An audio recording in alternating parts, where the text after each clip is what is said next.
तुरदा जी के मेहरबानी जी बुढ़ी नूं दबका मार बैठा मैं की दसां फिर की होया बुढ़ी नूं दबका मार बैठा मैं की दसां फिर की होया बस जी जी जी जी जी होया मैं की दसां फिर की होया जो नहीं होना सी वो होया मेरा ब्लड प्रैशर लो होया जो नहीं होना सी वो होया मेरा ब्लड प्रैशर लो होया एक पासा मेरा सुता सी बाहर गली च भौंकदा कुत्ता सी मैं अपने आप नूं शेर करां दबके दी कोशिश फेर करां मेथों पानी भी ना पी होया मैं की दसां फिर की होया बहुत अच्छे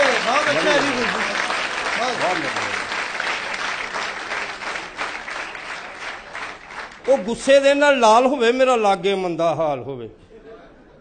वो गुस्से दे नाल लाल होवे मेरा लागे मंदा हाल होवे ना रोकण वाला कोई सी ओदे लागे ही चिमटा डोई सी वो फड़ के उठ खलोई सी मेथों ये जीना ना जी होया मैं की दसां फिर की होया फिर मैनू जो चढ़िया गुस्सा जी मैं पैरों लाया खुस्सा जी मैं पुछया कित्थे चलनी है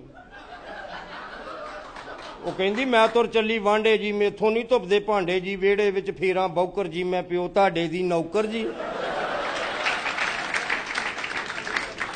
मैं जदों दी आई हां घर तेरे मैं कख नहीं तेरा डिठा वे घर कदी ना होया तेरे आटा तेल ते मिठा वे ना भांडे दे विच की होया मैं की दसां फिर की होया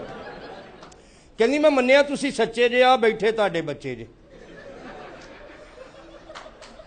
बहुत अच्छे मैं मन्निया तुसीं सच्चे जे आ बैठे तुहाडे बच्चे जे चाबी ना पिया होया ताला जे पिछे ना मेरे आउणा जी घर हुंदा तुहाडा साला जे मापियां ते चंगा बीजिया सी जुल्फी उग के माड़ा बी होया मैं की दसां फिर की होया